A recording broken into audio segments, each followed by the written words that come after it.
C'est-à-dire que un niveau de biens publics suffisant est absolument indispensable, y compris pour la prospérité économique. Mais pas seulement. Tous les pays qui sont classés en tête aujourd'hui en matière de développement humain, un indice statistique qui ne comprend pas que la seule richesse économique, eh bien tous ces pays ont au moins 35 à 40% de biens publics. Donc on voit bien que ceux qui se battent pour le maintien d'un haut niveau de biens publics se battent en fait pour des biens de civilisation, des biens de dignité. Ce qui fait que dans un pays, tout le monde et tout n'est pas à vendre.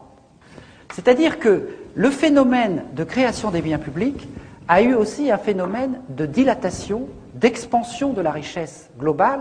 Et contrairement à tous ceux qui prétendaient que ce n'était pas possible de payer la santé, l'éducation, les congés payés, etc., ça a développé tout un tas d'activités qui fait qu'en fait, aujourd'hui, y compris la richesse privée, est plus importante que quand on avait moins de biens publics. Eh bien, quel est l'enjeu au niveau international? Aujourd'hui, au niveau international, on a 0,3% de biens publics à l'échelle mondiale. Quelque chose de ridicule. On va devoir, de manière absolument indispensable, si on veut combattre l'effet de serre, si on veut combattre les grandes épidémies, si on veut assurer la sécurité alimentaire, une justice pénale internationale, combattre la pollution des océans, on va devoir créer du bien public à l'échelle mondiale, y compris aussi pour réguler la criminalité financière.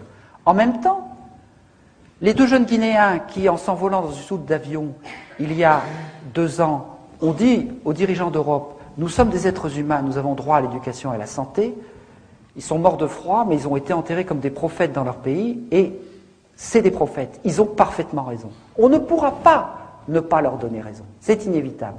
Donc, nous allons conquérir, tous ensemble, des biens publics à l'échelle mondiale.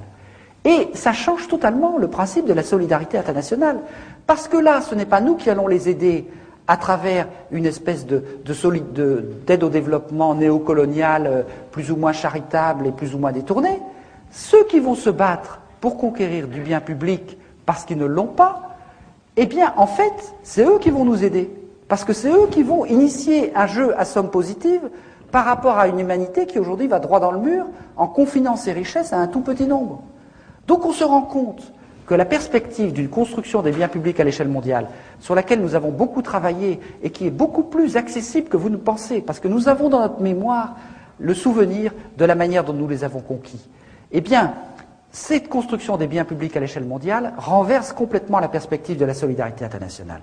Et à partir de là, j'en viens maintenant tout de suite à ma conclusion, si un Jean-Christophe Mitterrand, qui plaide son innocence dans tous les sens du terme, est capable de planquer 13 millions de francs en Suisse pour ne pas payer l'impôt, ça veut dire que bientôt il n'y aura plus que les pauvres et les imbéciles pour payer leurs impôts, c'est-à-dire pas grand monde. Qu'est-ce que c'est que ça ici? C'est pas la quête à la sortie des églises, c'est le fisc. Le fisc, c'est une œuvre de civilisation. Il n'y a pas de bien public s'il n'y a pas un petit peu de solidarité collective. Qu'est-ce que c'est que les paradis fiscaux? C'est la destruction du fisc, c'est-à-dire la destruction de tout ce que nous avons conquis en 2 siècles. Donc vous voyez aujourd'hui clairement que les paradis fiscaux, ce n'est pas seulement par là que s'en va tout le sang et toute la richesse de l'Afrique, c'est aussi par là qu'est en train de se détruire tout ce que nous avons conquis de notre côté. Et par conséquent, pour ceux qui avaient un petit peu perdu leur boussole en matière militante, nous savons maintenant clairement ce que nous ne voulons et ce que nous ne voulons pas. Si nous voulons des biens de civilisation, c'est-à-dire des biens publics, eh bien, en même temps, nous savons que nous devons combattre ce qui les détruit, c'est-à-dire la criminalité financière.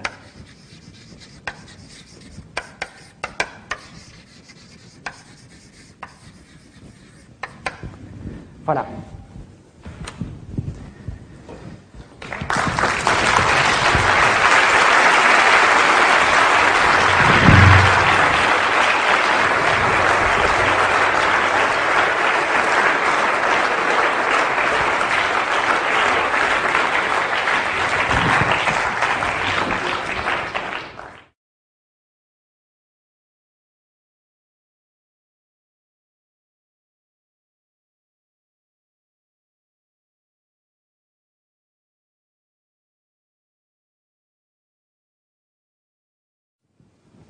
Bon, je vais d'abord répondre à ces 2 questions parce qu'elles sont importantes et elles vont ensemble.